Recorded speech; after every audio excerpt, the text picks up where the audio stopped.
Hostel in East London, in theory, temporary accommodation for hundreds of people, like Tariq and his family, who wait for the government to find them permanent homes. But for how long? They've been crammed into these tiny rooms for a year. You think this is a home, and you see how we're sleeping, how we're living. Basically, no privacy now. No personal life is here now. He's British, and so is their little boy, Hadi. The government has a responsibility to house young families.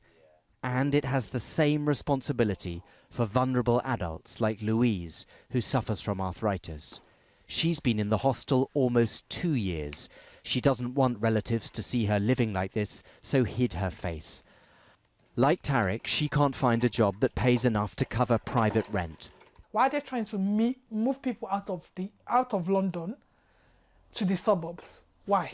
So it's like, okay, they're only trying to make London concentrated area for rich people and try and push us, you know, the minority out of London. Then we'll have to get a train back to London and come and work for the rich people. Britain's homeless crisis is worst here in London, where the combination of welfare cuts, rising rents and a shortage of cheap housing are all at their most acute. So, in this wealthy city, this Christmas, tens of thousands of people will be sleeping in temporary accommodation. Thousands more will be sleeping on the streets. Rough sleeping, as it's known, at its highest level for a decade, but it's only the most obvious sign that Britain needs more homes. This North London soup kitchen is run by the church, giving food and warmth to the homeless because councils or boroughs are overwhelmed.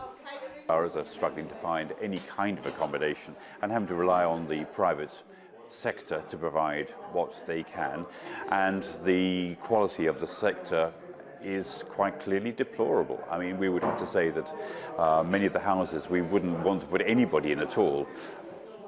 They're not safe, they don't have all the kind of things that one would assume that would be there, and they are under multiple occupation. The people who help here are volunteers. It all makes a difference, but ultimately it's only government policies that can ensure that more British people have homes. Barnaby Phillips, Al Jazeera in London.